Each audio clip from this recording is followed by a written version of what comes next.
For today's double indie game review, we have double the side-scrolling with two very different action takes. First, the metroidvania The Mobius Machine, and then the action roguelike Spiritfall.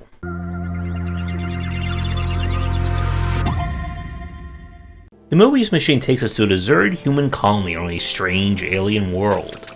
We have crash landed trying to find survivors, and now, with the colony overrun by mysterious aliens, our ship destroyed, we are going to do our metroidvania best in order to get off. The gameplay here is structured around very wide game spaces to explore. The map of this game is enormous. Don't know if it's as big as Hollow Knight, but it is very huge. And part of this is kind of the design of the game, in that it's meant to be more on the non-linear side. You have 6 primary sectors, with a 7th which is kind of like the final one to explore. Each sector will have a kind of radar room that you need to reach in order to reveal the mapping, which will also unlock one of the doors needed to beat the game. And there is also an upgrade of some way, shape, or form. Each area has multiple, and I do mean multiple ways of getting around. There are often shortcuts on top of shortcuts. It's designed to be very non-linear, so that while you can go from Sector 1 through 6, you can also explore at your leisure, and return to areas using fast travel and new tech. As a surprising twist, this one technically does not feature a double jump. You will unlock different powers which will aid you in moving around, but for the most part, you are going to have to make do with some very different tech, such as a rocket ladder jump, your infinite parachute, and more. Combat is of the Metroidvania, or I should say Metroid, variety, with your gun pew-pewing around. Upgrades consist of getting new kind of weapon modules, which basically act as sniper rifle, shotgun, mortar, etc.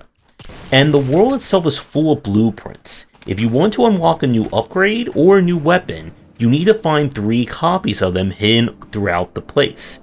The kind of yellow icon below my gun in the upper left, that is your scrap/money. And this is used to unlock kind of the different radar functionalities and get the upgrades that you need. And yes, you're going to be needing a lot of them. Other than that, combat should be familiar to anyone who's played a shoot-based Metroidvania. The one twist is that you have energy. Energy can be used for both restoring your health, and you can also turn it on at any time to make your shots do double damage. And against certain enemies and bosses, this can really drill them down fast. The Mobius Machine is a very curious take on Metroidvania design. While I wouldn't say it does anything above and beyond for the formula, it's all presented really nicely. I really like the aesthetic and art design of the world itself, especially the kind of weird aliens you're going to be dealing with. If I had any issues, the open world nature of this one does make it a little bit hard as a new player to figure out where you're supposed to go at any given time.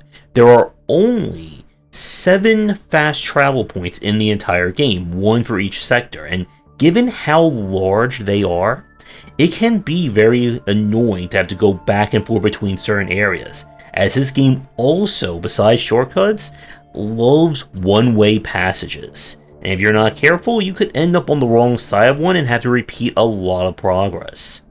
Now, the footage that you are seeing is taken from very earlier, literally day 1 of the game being released, as we did play this with a press key, and the developer has been talking about adding in more quality of life features, so I do not know at this time if some of these issues have been improved with patches either at launch or after. With that said, the Mobius Machine is a very well done take on Metroidvania, and I would like to see kind of more in terms of expanding what is happening and where it all is going to lead or what it means at the end. So if you enjoy your Metroidvanias, specifically around a lot of space to run, jump, dash, slide, and more in, then you should definitely give this one a check. And now we switch over to Spiritfall. This is an action roguelike that features a combat system similar to that of Smash or Rivals of Aether. When the different elemental gods are in trouble due to a mysterious force causing corruption and destruction around the land, We must brave the most greatest and most challenging trial of them all, entering and competing in a Smash Bros. Tournament in order to save the day. Our gameplay here is that you'll be choosing from different areas to explore via the ever-popular node-based travel of an action roguelike. You'll begin each run choosing a weapon. Your weapon is going to be your kind of primary build for said run.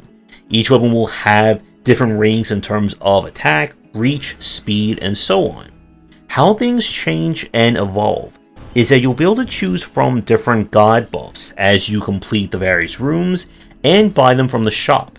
These different god buffs can either enhance the properties of your attack or give you a new special or assist powers, kind of like your super spell.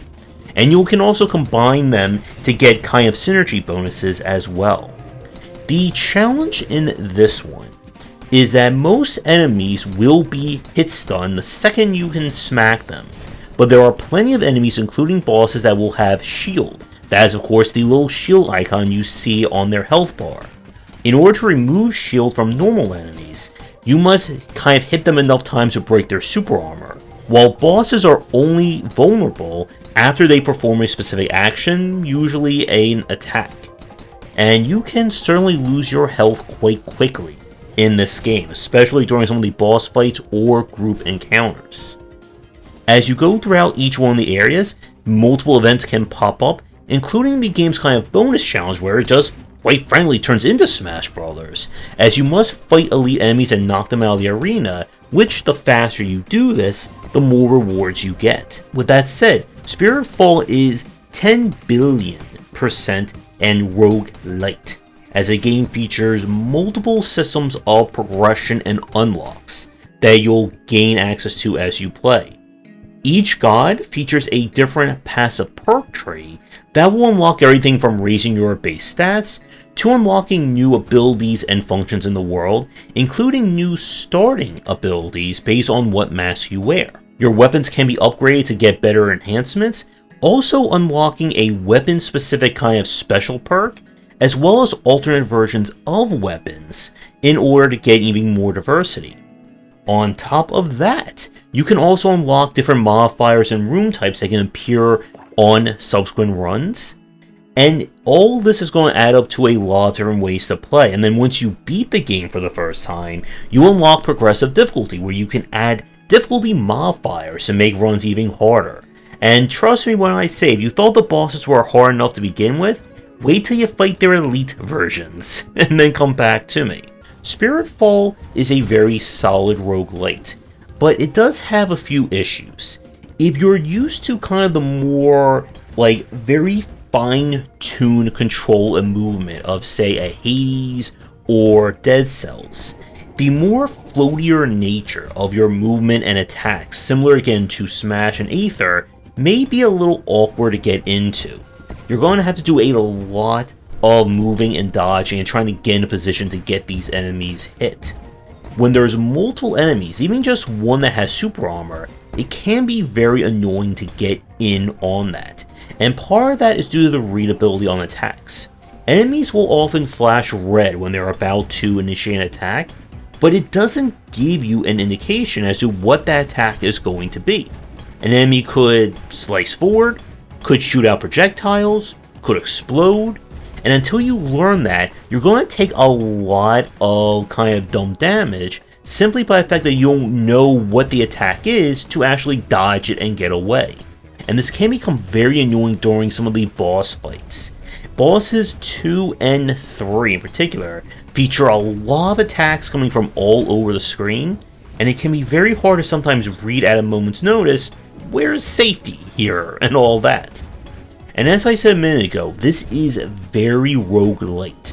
So if you're not a fan of persistent systems and upgrades, then you might as well stay far away from this one, because you are going to need to use each and every one of those if you want to stand a chance and get to the end.